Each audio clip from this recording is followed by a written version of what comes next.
Thank you, Martha, Barb's sister, for the prelude. Greetings, everyone. Good morning. Good morning.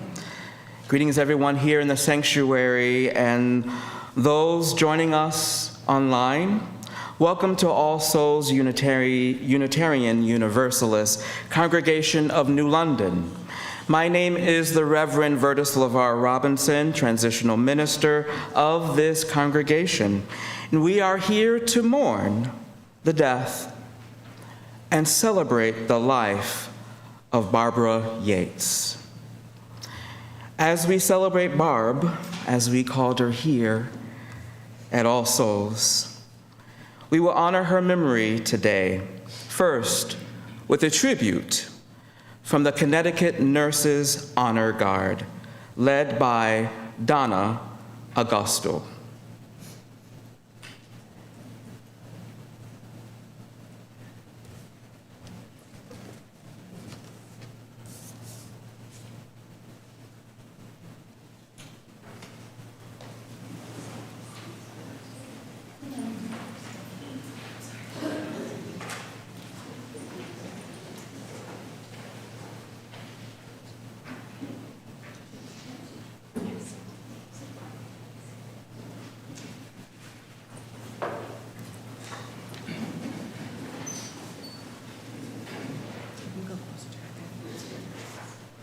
Nurses Honor Guard presents.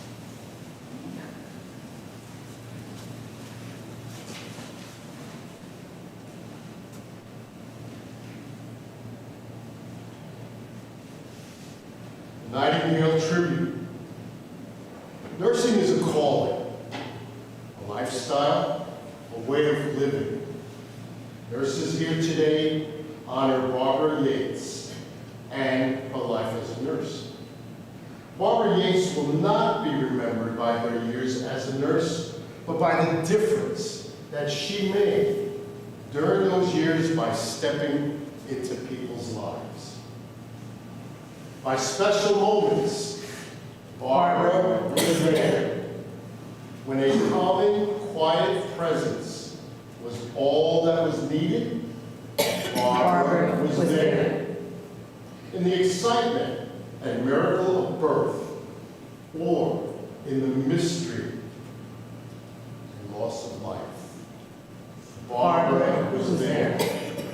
When a silent glance could uplift a patient, a family member, or a friend, Barbara was there.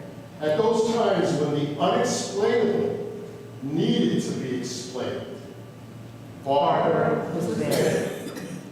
When a gentle touch, a firm push, or an encouraging word was needed, Barbara was there.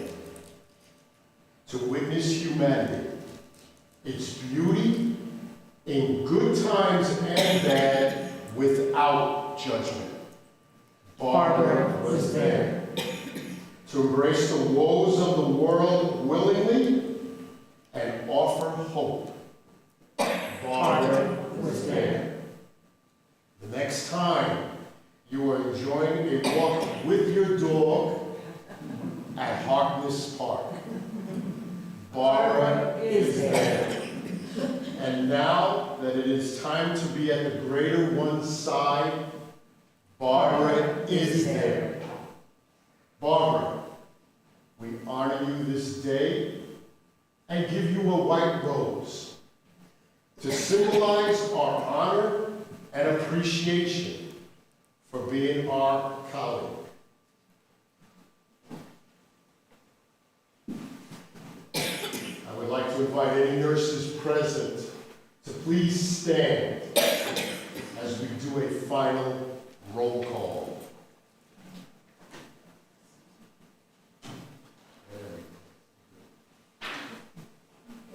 Barbara Yates.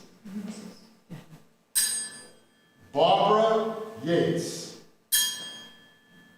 Barbara Yates. We officially release you from your nursing duties.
Thank you, the Connecticut Nurses Honor Guard. Now please rise in body or in spirit as we sing our opening hymn, Abide With Me, and the words will be projected on the screen.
May be seated.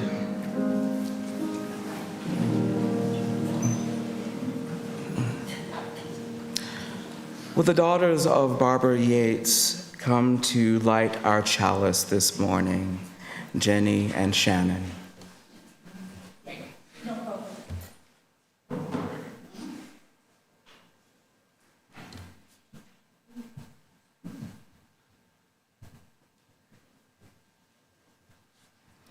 We light this chalice, a symbol of the Unitarian Universalist faith.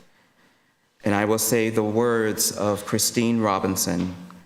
In our time of grief, we light a flame of sharing, the flame of ongoing life. In this time when we search for understanding and serenity in the face of loss, we light this sign of our quest for truth, meaning, and community. Thank you.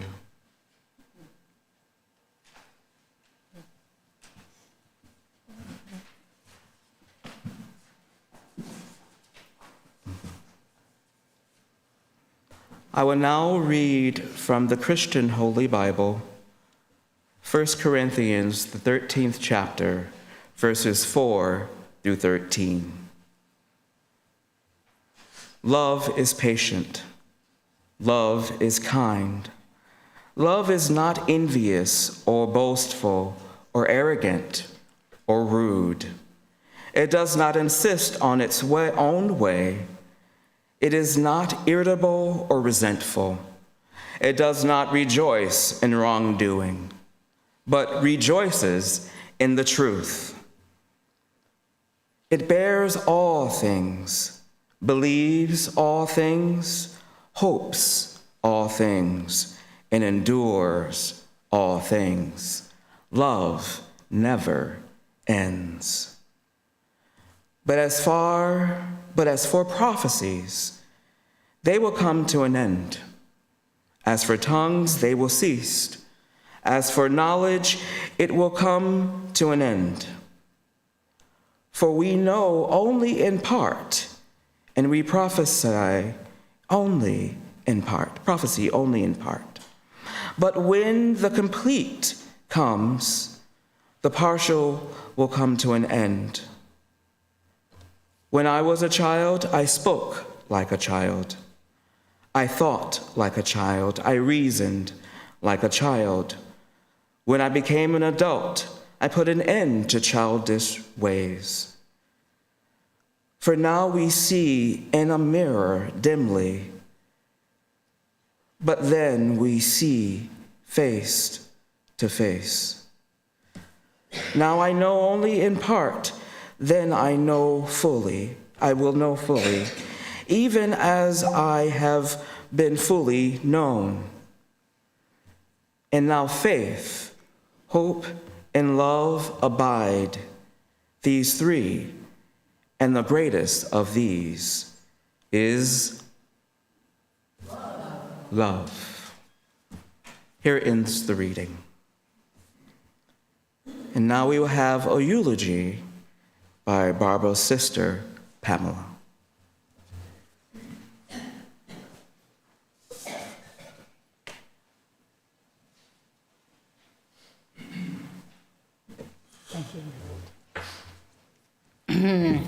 Thank you all for coming. I'm Pamela Yates, Barb's youngest sister. We are four sisters, Kathleen, Barbara, Martha, and me. Kathleen passed in 2016, and now Barb, but I would like to think that we are still four sisters.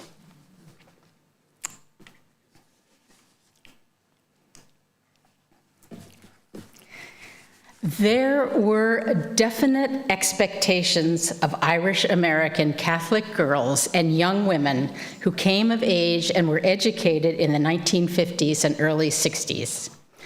The standards of the era demanded that they must be polite, obedient, pure, dutiful, respectful of authority, modest, self-controlled, and emotionally restrained. It was the Mary, Mother of God-centered model of femininity. Barb was none of those things. She was loud and funny, rebellious and mischievous, strong and supremely athletic. She smoked cigarettes. She cursed. She pranked the nuns. She broke the rules. She was a formidable personality that couldn't be stopped because the schools valued her athleticism and team leadership. We younger sisters looked up to her. We wanted to be like her. I think my own rebel streak comes from her daring approaches to challenging the world she was born into. One expectation Barb did embrace, though, was service. Nourish is the root of the word nurse. Nourishment is the underlying essence of the nursing profession. And Barb, always an outlier, found her purpose. She pursued a medical education and found her calling as a nurse. She stayed at her station and worked throughout her life as a nurse. Nursing was Barb's identity. Within our family and in the world at large, we admired and respected her medical knowledge and skill. We competed to get her special back massages. And we saw how she was compassionate with and a fierce advocate for her patients. We loved her jokes about doctors and the doctor-nurse power dynamic. She'd say, "Have you heard the one about what's the difference between God and a surgeon? God doesn't think he's a surgeon." Here's to my cousin. But Barb had a difficult life too. She got married very young and had her two wonderful daughters, Jenny and Shannon, right away. She faced mental health struggles throughout her adult life, and she consistently worked to overcome. In spite of those struggles, she courageously forged a life in nursing to help heal others. Barb focused her attention on nursing care for the developmentally disabled, to help some of the most vulnerable among us. Gaining skill and knowledge along the way, because of her own lived experience, she had a special place in her heart and was her patients' brilliant advocate. Nursing is a demanding job. It's a giving profession. So managing a chronic mental health condition required careful planning, support, like from all of you in this congregation, and her friends, Jessica, and her family. It required that support and self-care. It took ignoring the social stigma of mental illness. It took a lot of courage to continue to forge a life of skill and dedication and service. When you think about it, hers was a hero's journey. My father, Bob Yates, who could be judgmental and could be hard on Barb throughout her life. But in spite of this, in his final years, Barb became my father's devoted health proxy. She visited him every day, oversaw his medical treatment, and made friends with all his caregivers. She brought him his favorite chocolate ice cream. Their rapport blossomed, and Barb finally received all the love, respect, and understanding that she deserved. Barb did all of that up until her 80th year, even giving medical advice to the staff for their patients at her final home, New London Rehabilitation and Care. Barb taught her children the meaning of the word generous. They say their mother was one of the most generous people they'd ever known, bar none, and that she taught them that there is always something you can do to make someone feel better. The secret, the art of life, is finding out what that thing is. Barb's daughter, Jenny, also a nurse, said, "It's a lesson that has carried me throughout a lifetime and a career, and it's not anything I learned in nursing school, but only from my mother." Today we celebrate my formidable, beautiful older sister Barb, a voracious reader who loved culture, and an athlete who excelled in basketball, tennis, racquetball, beach volleyball, and rollerblading. Above all, a woman who nourished her patients, her plants, her beloved children, Jenny and Shannon, her cherished grandson, Jack, and her adored dog, Callie. Barb, we love you, we miss you. We will continue to tell our endless stories about you. We feel that you are here with us in so many ways. Because as the poet Andrea Gibson wrote in Love Letter to the Afterlife, "My loves, I was so wrong. Dying is the opposite of leaving.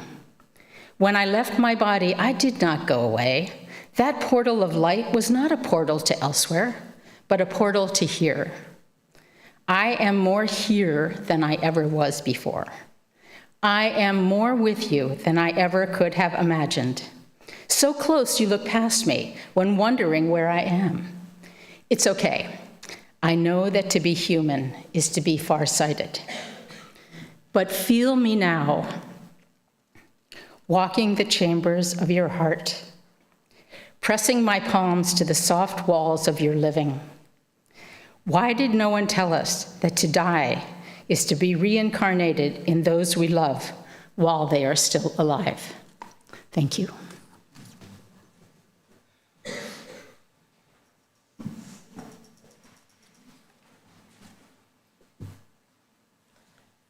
Thank you, Pamela, for that wonderful eulogy. Now, please join me in a moment of silence as you think about what Barbara meant for you and to you. Please join me in a moment of silence.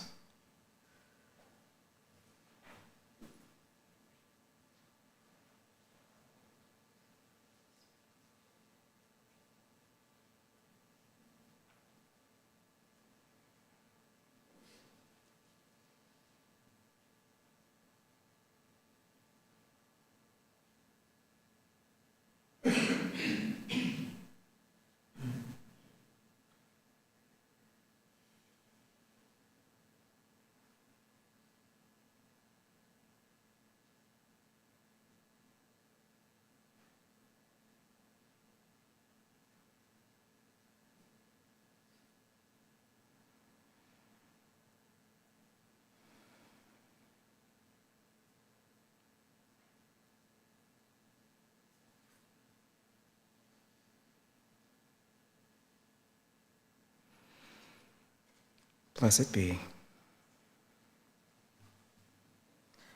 And now for our music meditation. And 3 more little things to read before our music meditation. Thank you.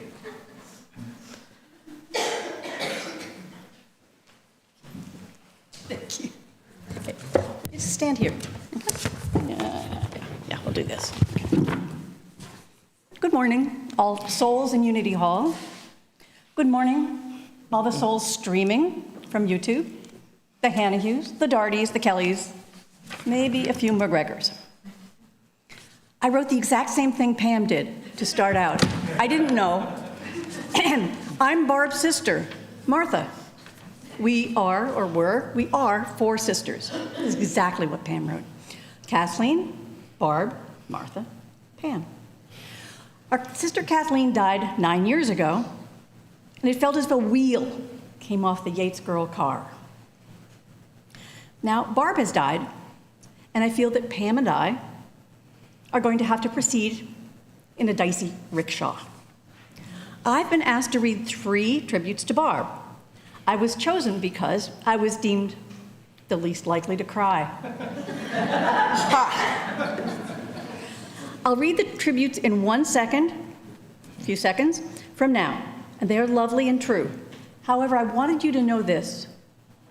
Barb was a superb athlete with a very strong body.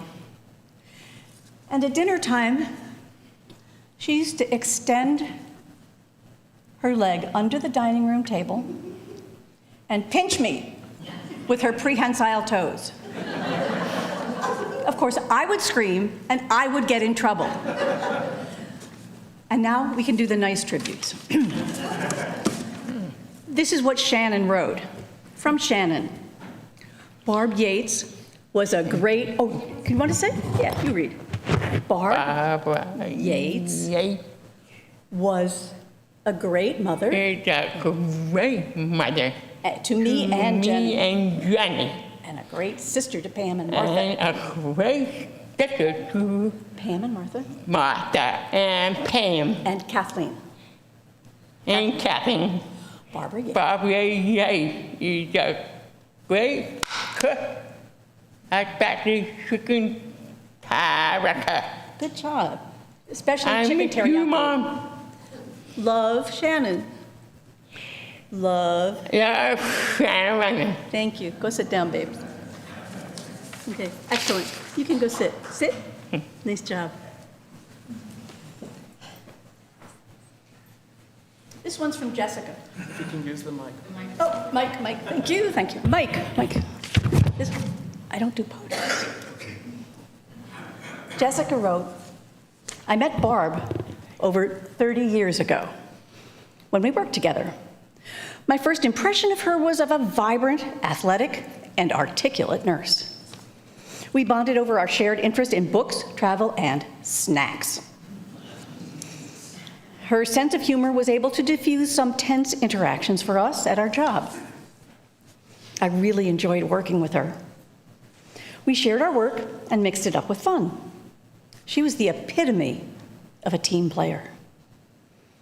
If you were lucky enough to be in Barb's orbit, you were able to witness on a grand scale generosity, kindness, and empathy toward her patients. Her children are very important to her, and she gladly shared their accomplishments with her coworkers. Her wit was sharp and caustic at times. She also had a wry sense of self-awareness. Her love of nature was satisfied by her close proximity to Harkness Park. She spent hours walking Callie, the dog, and meeting up with her gang of dog friends. Barb was an inspiration to many with her spirit and determination in forging ahead with her ongoing health issues. I feel her friendship was an amazing gift to me. I shall miss her, but at last she is pain-free. Thank you, Jessica. Last one. This is Jenny, Barb's older daughter. She writes, "When I was young, my mother was the most beautiful woman I'd ever seen. She was laughter and light and the fun in all our days. As we grew older, although we saw less of her, she remained that person for us. She was always ready to play any sort of game, particularly if it involved a ball.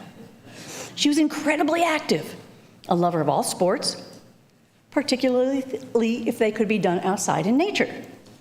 There's a great newspaper photo here in the lobby of my mom rollerblading at Harkness Park. This was often her mode of commuting to work as well, even into her 40s. My mother played in a beach volleyball league down at Ocean Beach, and when we were younger, my mother absolutely excelled at tennis. In the 1970s, this was a male-dominated sport. But I can still remember the men lining the courts to watch her play, probably because of her beauty, but largely for her prowess. I felt there wasn't anything she couldn't do or wasn't willing to try when it came to athleticism." Jenny continues, "My mother was also the most generous person I've ever known in my entire life. She became a nurse at a time when the nursing profession was neither glamorous nor lucrative, and nobody entered the profession for any reason other than that they wanted to care for people. My mother sometimes only worked part-time because that's what she could manage. But somehow she always made ends meet. My mother was generous with a great many things: her time, her resources, her knowledge, her love. My mother was a great professor of the expression, 'The greatest gift you can give anyone is the gift of your time.' And she was always willing to give her time in the form of a shoulder or an ear. She truly loved to be needed and was always so happy to be asked her opinion. She prided herself on being well-read and well-learned, particularly in those times when her opinion was solicited. She was so generous with her modest resources. She never went anywhere that she didn't bring a gift with her, whether it was a housewarming gift or a hostess gift or just an I love you gift. She always brought something, and it was always something she thought would make you happy. Never something just chosen offhand. I remember Barb's last trip to Block Island. Most of you probably know that was a really special place for us. It had become increasingly hard for Mom, to make the drive to Point Judith and then to climb the steps to the ferry, dragging her walker. On her last trip 2 years ago, my mother handed each of us a little gift. It was a tiny dinner napkin. And inside of it were each of our favorite candies. Each was different, specific to the person. She wanted to bring something, and that's what she could manage that year. She was generous with her knowledge. She read the New York Times cover to cover each and every day. If I had $1, remember, this is Jenny. If I had $1 for every newspaper article that she painstakingly cut out and mailed to me through all the years of my adulthood, I could definitely retire tomorrow with ease. She so loved to share new information that she gleaned from myriad topics, from books to art to politics to cultural norms and beyond. It made her feel special to educate others, I think. She was so happy to help with the kindergarten reading here at All Souls. Finally, my mother was generous with her love. She was warm and kind and gave freely of everything she had. I think she lived a minimalist life because it was what she could manage, but it was also so she could give as much as she did to others. Being loved by her was like being wrapped in cashmere on a cold fall day. Lastly, I wanted to touch on the most valuable gift my mother ever gave me. I didn't know about this. When Shannon and I were very young, maybe 4 or 5, my mother would drag us to different neighbors' apartments. Sometimes she would ask us to paint little rocks for these people, or pick wildflowers for them, or put on a little play for them. Of course, we always moaned and groaned and dragged our feet, not wanting to go at all. Invariably, the people would invite us inside, offer us lemonade, make conversation. Always when we left, my mother would say things like, "Did you see how happy those flowers made her feel? Did you see how much she appreciated our help? Did you notice she seemed lonely today? I think we brightened her spirits." I didn't realize until I was much older that we weren't brought along because we were needed or even helpful. I realized we were being taught a lesson. And the lesson was, there's just always something you can do to make someone feel better. Sometimes it's a word or a touch. Sometimes it's listening or helping. Sometimes it's medication or massage or homeotherapy, but there is literally always something you can do. And the secret is, you just have to find that thing. And this is the great lesson that has carried me, that's Jenny, through a lifetime. It's not something that I learned in nursing school, but is something that has helped me immeasurably in my career as a nurse. Jenny finishes by saying, "My mother is gone now. She used to say that the thing she'd most like to do in the whole world is to be able to fly, especially as her worldly body became so crippled and painful. She hoped that in death, she would feel like she was floating on a breeze while being accompanied by beautiful classical music. I truly hope that's what she's experiencing now. There is no soul more deserving of that than Jenny's mom."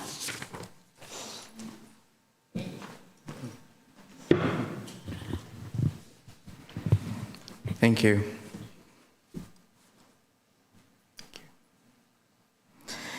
And now we will hear a musical meditation by Bill, Moon by George Winston.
Thank you, Bill, for that wonderful meditation.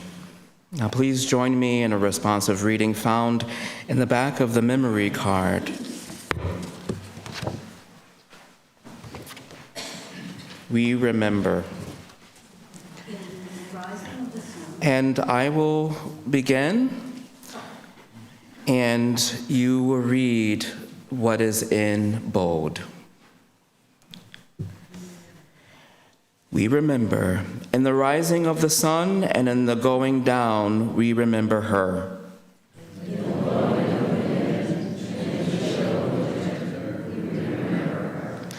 In the opening of buds and in the rebirth of spring, we remember her.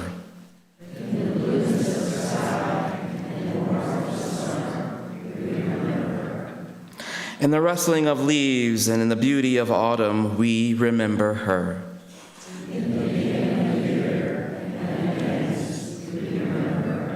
When we are weary and in need of strength, we remember her.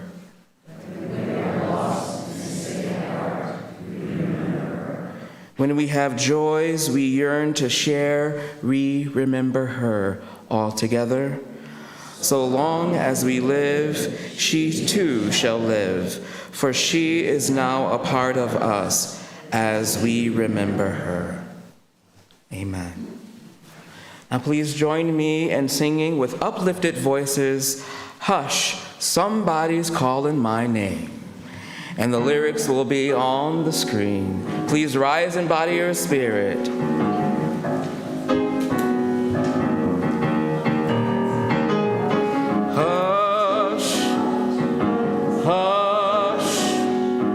Somebody's calling my name. Hush, hush. Somebody's calling my name. Hush, hush. Somebody's calling my name. Oh, my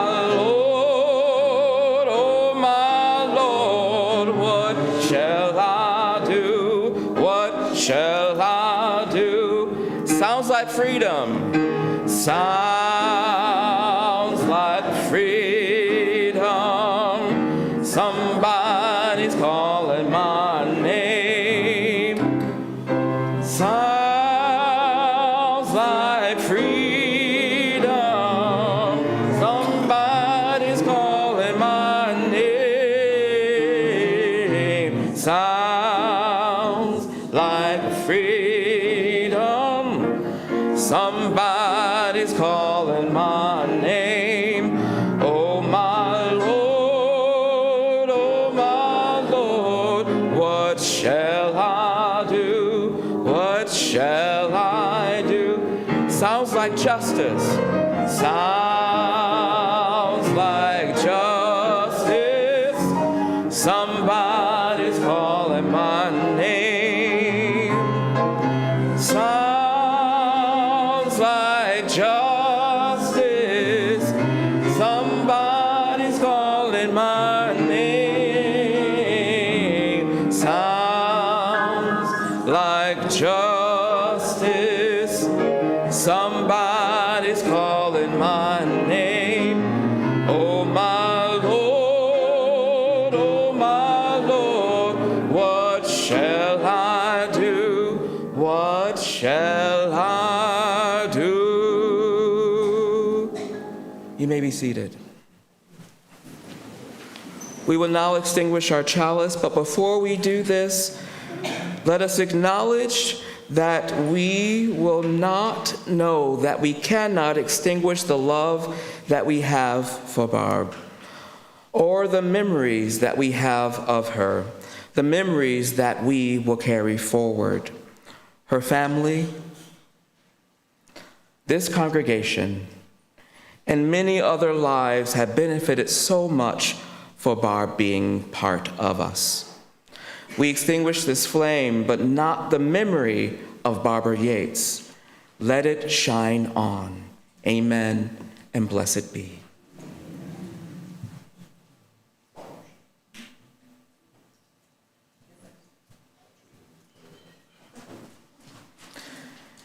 We will now have a postlude, again by her sister, Martha.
Thank you.